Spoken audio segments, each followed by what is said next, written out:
5 തവണ ചാമ്പ്യന്മാരായ Mumbai Indians IPL 2026 സീസണിൽ പ്ലേ ഓഫിൽ കടക്കാതെ പുറത്തായി. നിലവിലെ ചാമ്പ്യന്മാരായ RCBയോട് 2 വിക്കറ്റിൻ്റെ തോൽവി വഴങ്ങിയതോടെയാണ് ആരാധകരെ നിരാശരാക്കി മുംബൈ മടങ്ങിയത്. മുംബൈ നേടിയ 166-7 എന്ന സ്കോർ പിന്തുടർന്ന RCB അവസാന പന്തിലാണ് 8 വിക്കറ്റ് നഷ്ടമാക്കി വിജയം പിടിച്ചെടുത്തത്.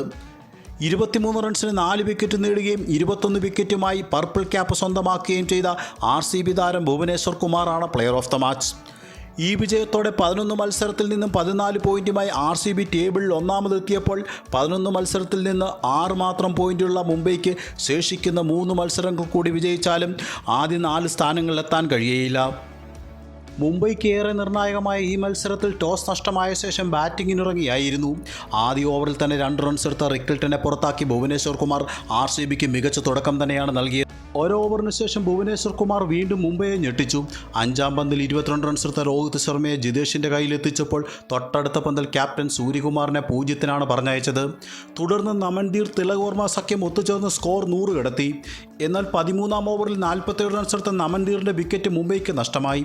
37 പന്തിൽ നിന്നും 50 നേടിയ തിലക് വർമ്മ സീസണിൽ രണ്ടാമതും 50+ സ്കോർ സ്വന്തം പേരിലാക്കി. ഒടുവിൽ കൂറ്റടിക്ക് ശ്രമിച്ച തിലക് വർമ്മ ഭുവനേശ്വറിന് മുമ്പിൽ തന്നെ കീഴടങ്ങി. 42 പന്തിൽ 3 4-ഉം 2 6-ഉം ഉൾപ്പെടെ 57 റൺസായിരുന്നു തിലക് നേടിയത്. വാലറ്റത്തിന് കാര്യമായി ഒന്നും ചെയ്യാനാവാതെ വന്നതോടെ 166-7 എന്ന നിലയിൽ മുംബൈയുടെ ഇന്നിംഗ്സ് അവസാനിച്ചു. മറുപടി ബാറ്റിംഗിൽ ആദ്യ ഓവറിൽ തന്നെ വിരാട് കോഹ്ലി ഗോൾഡൻ ഡക്കായി മടങ്ങി. പടിക്കൽ വെറും 12 റൺസുമായി പുറത്തായതോടെ 3-ാം ഓവറിൽ തന്നെ RCBയുടെ 2-ാം വിക്കറ്റും നഷ്ടമായി. പിന്നീട് 6-ാം ഓവറിൽ 8 റൺസുമായി ക്യാപ്റ്റൻ പടിദാറും തിരിച്ചു കയറി. കൃണാൽ പാണ്ഡ്യ ജേക്കബ് ബദേൽ സഖ്യം ഒത്തുചേർന്നോടെ RCB മുമ്പോട്ട് കുതിച്ചെങ്കിലും 13-ാം ഓവറിൽ 27 റൺസുമായി ബദേൽ ബോഷിന് മുമ്പിൽ വീണു. തുടർന്ന് ബാറ്റിംഗ് ഉത്തരവാദിത്വം ഏറ്റെടുത്ത കൃണാൽ 32 പന്തിൽ നിന്നും 50 പൂർത്തിയാക്കി. ബോഷ് എറിഞ്ഞ 16-ാം ഓവറിൽ ജിതേഷ് ശർമ്മയും ടിം ഡേവിഡും തുടർച്ചയായ പന്തുകളിൽ മടങ്ങിയത് RCBയെ പരിഭ്രമത്തിലാക്കി. അവസാന 3 ഓവറിൽ 30 റൺസ് വിജയിക്കാൻ ആവശ്യമായ RCBക്കായി 18-ാം ഓവറിൽ 2 സിക്സർ പറത്തി കൃണാൽ പാണ്ഡ്യ വിജയപ്രതീക്ഷ സമ്മാനിച്ചു. പക്ഷേ അവസാന പന്തിൽ തിലക് വർമ്മയുടെ ഉജ്ജ്വല ക്യാച്ചിൽ കൃണാൽ പുറത്തായി. 46 പന്തിൽ 4 4-ഉം 5 6-ഉം ഉൾപ്പെടെ 73 റൺസായിരുന്നു കൃണാൽ നേടിയത്.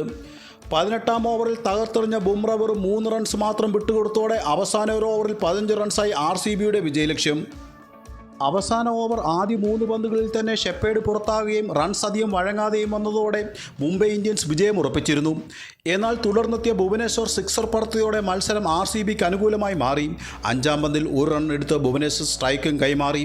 ലാസ്റ്റ് പന്തിൽ ജയിക്കാൻ ആവശ്യമായ 2 റൺസ് നേടി സലാംദാർ RCBക്ക് അവിശ്വസനീയ വിജയമാണ് സമ്മാനിച്ചത്. മറ്റൊരു വീഡിയോയുമായി വീണ്ടും കാണാം. നന്ദി.